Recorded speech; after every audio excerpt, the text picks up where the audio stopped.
Pour l'accroche, le verrouillage de mes portes de placard, j'ai décidé de partir sur ce genre de choses. Ce genre de petits verrous, qu'on appelle des verrous push. Hop, ils fonctionnent de la manière suivante. On a une partie qu'on vient coller sur la porte, celui-ci qu'on vient mettre à l'intérieur, et lorsque ça appuie, ça vient s'enclencher et bloquer. Je les ai pris sur Amazon, et c'est important d'avoir ce genre de mécanisme, parce que pour l'ouverture d'une porte, pour les normes, il faut une action mécanique pour que la norme soit respectée, la norme VASP, et donc ce genre de verrou le permettent. Démonstration avec cette porte.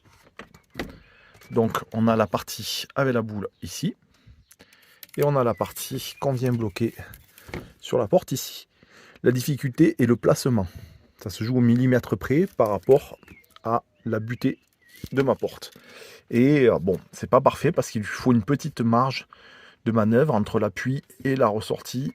Si vous le mettez trop plaqué, comme j'aurais aimé le faire, ça ne marche pas, puisqu'on ne peut pas faire le mouvement d'appui. Et quand ça marche, voilà ce que ça donne. Hop. Donc pour le fermer, il faut bien entendu appuyer. Là, c'est verrouillé. Je peux tirer la porte. Bon, si je tire fort, ça va venir, mais il faut y aller très fort. Et là, c'est bloqué. Et comme je disais, le problème, c'est que du coup, je n'ai pas un appui. Il y a un petit débord. Et ça, malheureusement, avec ce modèle-là, avec ce système, je ne peux pas faire mieux. Et pour réouvrir, voilà. Fermé. Et ouvert. Voilà, donc je suis en train de mettre en place tout ça. Par contre, comme c'est dans des emplacements assez compliqués, à l'intérieur du meuble, j'ai pas beaucoup de place entre le haut et le bas, donc je dois y aller vraiment avec des rallonges, avec un système de tiges, etc. Donc sur ce placard, c'est fait. Sur celui informatique, c'est fait aussi, mais bon, pareil, je pense qu'il va falloir que je l'améliore. Voilà. Et il me reste à faire ce placard. Donc pour les petites difficultés concernant ces portes, ces accroches, là vous voyez les deux parties sont solidarisées, et cette partie-là, c'est celle que je dois mettre sur ma porte. Sauf que quand je viens sur ma porte, je veux repérer où ça va aller là, exactement, et bon, plutôt que de m'embêter à faire des mesures, etc., on va utiliser une petite astuce, c'est tout simplement de la pâte à fixe, du scotch ou n'importe quoi que je vais positionner sur ça. De cette manière, quand je vais positionner de manière à blanc en test la partie intérieure, je vais revenir fermer la porte et ça va coller sur cette partie-là qui va rester sur ma porte au bon endroit. Donc je vous montre. La deuxième difficulté dans cette partie-là, c'est de le positionner, mais avec le peu de hauteur que j'ai là. Pour visser, c'est compliqué. Ma perceuse ne passe pas. Donc j'ai deux petites astuces à ce sujet. J'ai imprimé en 3D un mini manchon d'embout tournevis.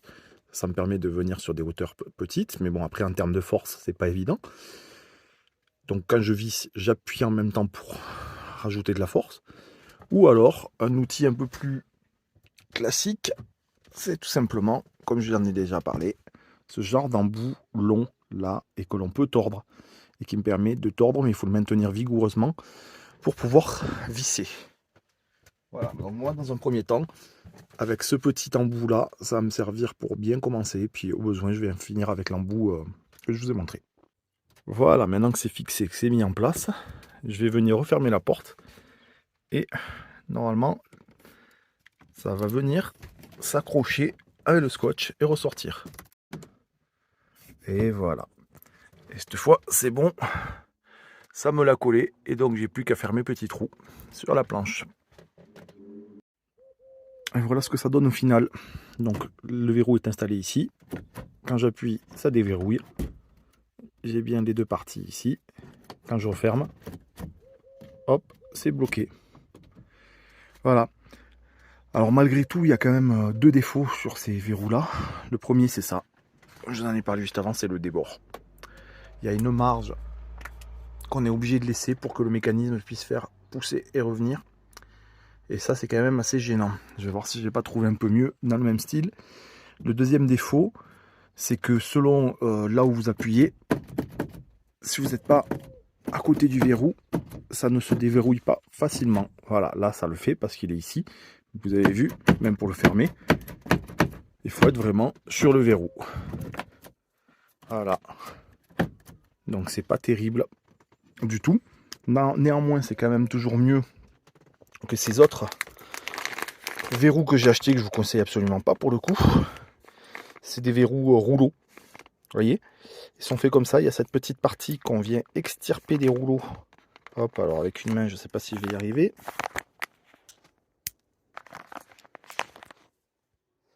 Voilà, donc cette petite partie qu'on vient mettre sur la porte, un petit peu comme l'embout rond noir que vous avez vu, et ces rouleaux-là qu'on vient mettre à l'intérieur. Et quand on appuie, ça vient rentrer dedans. Par contre, il n'y a pas de système de push. En réappuyant, ça ne vient pas déverrouiller. Donc c'est en tirant que l'on déverrouille.